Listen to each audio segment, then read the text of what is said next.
We are Group 13, sponsored by the Log Boiler. We were tasked to design and develop a rocket stove.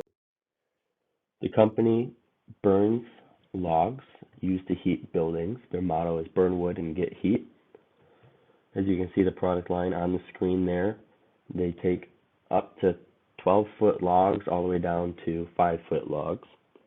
And their company designs their stoves around a process called gasification, which burns smoke cleanly, purely, resulting in minimal waste outside the stove.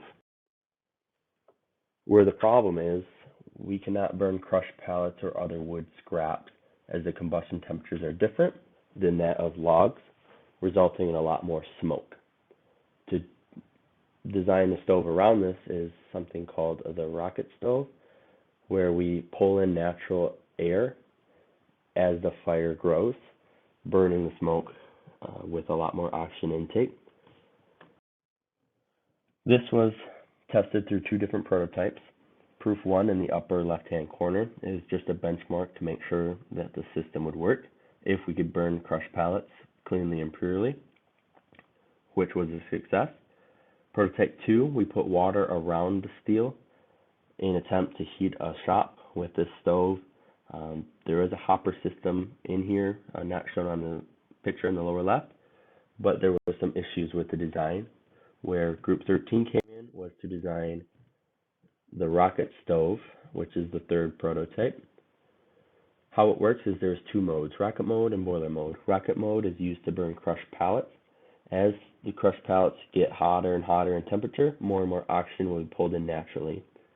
And there is a lower exhaust chamber with a blast gate on top to direct the flow. When in boiler mode, this is how all the other products operate. There is a blower forcing air into the firebox, and the exhaust naturally rises out of the top exhaust chamber. Some renderings of our design shown on the screen, most notably being on the right-hand side, a dual exhaust system, distinguishing between the rocket mode and boiler mode. And on the left-hand side is a 20-foot high exhaust stack. Going into the firebox design, we needed to hold a half a cord of wood and have a loading dimension of 60 inches by 30 inches, being the log size. Surrounding the firebox is the water jacket. The system needs to have water all around the steel in order for the steel not to warp or deform in any way. And this water is sent to a building to be pumped, which heats the space through in-floor heating or forced air. Some safety features is the low water temperature sensor. If water drops below the firebox height, the system will turn off as the steel will begin to start damage. And there is a circulating pump around the stove to make sure that water is constantly moving, along with the supply and return ports which go into your space worth heating. The attached exhaust system on the stove has the blast gate. Where the blast gate sits is on the top of the exhaust system, where water will be surrounding the entire exhaust. On top of the attached is a detached exhaust system. This is important to create a vortex on the exhaust smoke as it leaves the system. It had to be detached due to shipping purposes. Shipping things 20 feet long and high tend to have some issues. With the ventilation, as previously mentioned, there is a natural ventilation and forced air ventilation, with the blast gate diverting the upper and lower exhaust chambers. The blast gate, when retracted, is in boiler mode as shown to the right of the image, and when extended is in rocket mode shown on the left. How the blast gate operates is there is a C-channel inside the system to help guide the blast gate downward, with ceramic braid rope to prevent leakage, and there's a plate on top to allow the blast gate to go up and down without pulling out the braid rope. Using the damper system, we have forced ventilation shown on the right and natural ventilation shown on the left. Depending on which mode we are in, the damper will be either open or closed, and when there is no call for heat, both dampers will be closed, eliminating oxygen flow in the system.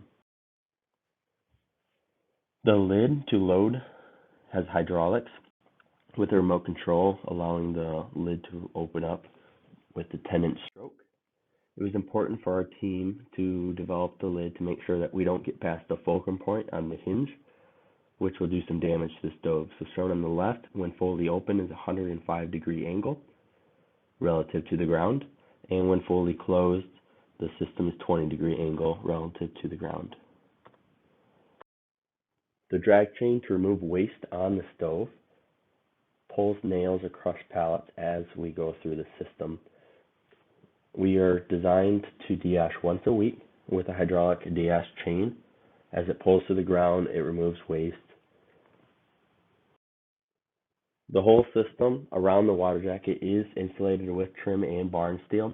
This is very important to reduce losses and allow the user to operate the stove without any issues inside the electrical cabinet. With the electronics, the log boiler currently uses minimal electronics on their stove. However, with our design, we wanted to put a lot of bells and whistles on the design to see what capabilities we can come up with. This is cell phone compatible, meaning we can control the stove with our phone and take a look at the water temperatures and what mode the log boiler rocket stove is in. There's hydraulic controls, so if we lose the key fob, we can open up the lid on the onboard hydraulic control. Some locations of the temperature sensors and other electronics shown on the screen here. The circulating pump, item number 3, is used to pull water from the firebox into the detached exhaust system, so we can get water 20 feet high above the vent port, which is only 8 feet high. With the electronics, our system is powered by an Allen Bradley Micro 800 PLC, and this controls all the blast gates, actuators, and provides power to the cooling fans. Using relay logic, our electronic block diagram shown on the screen revolves around a couple inputs, that being the thermocouple and the lid switch. When the lid is open, the system will shut off, and when there is low water or the water is too hot, the system will shut off as well.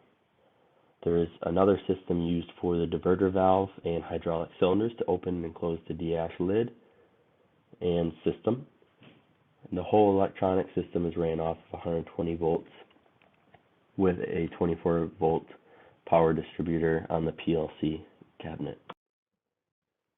What the panel view looks like in the phone, shown on the screen here, we can control the water temperature and what mode the system is in, whether that be log boiler mode or rocket mode. There is some R&D purposes that we can use, such as number of burn cycles. That represents the number of call for heats.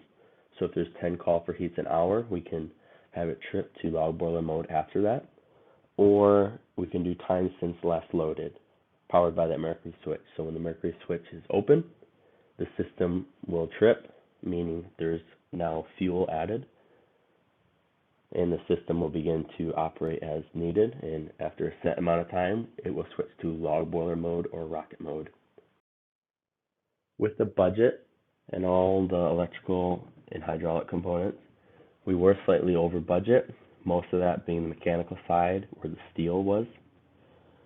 Steel over the last year doubled in price, putting us over our budget, but our sponsor continued forward. The electrical and hydraulic were about an eighth of the budget in total, and that did not change, as well as insulation and barn steel. The project summary, we did meet all of our goals with our intended design. The sponsor had a couple changes throughout the project, which we were able to accommodate for, most notably being the hydraulic controlled lid and the ash, as that was an expensive part, aside from the steel. Some challenges that came, shown on the screen, is our final product without the attached exhaust system. We did have some issues with steel as well and electrical wiring, as this is a prototype first build, but we were able to make everything work. Designed in SolidWorks 2020, most of the tolerance stack-ups were not a concern, and any issues that did arise we were able to easily fix, resulting in the image shown on the screen. Some improvements, we would like to put a turbulent helicoil on the design. What that is intended for is to break up the laminar flow inside the exhaust system, which puts it into turbulent flow, allowing for more efficient burn. Also, the pump needs to move on the design as it's outside the boiler. We'd like to put that underneath the dual exhaust system. And using the electrical system, the electrical cabinet was very small for what we needed, and we'd like to raise that up next time we build. This is the rocket stove designed by Group 13. Thank you.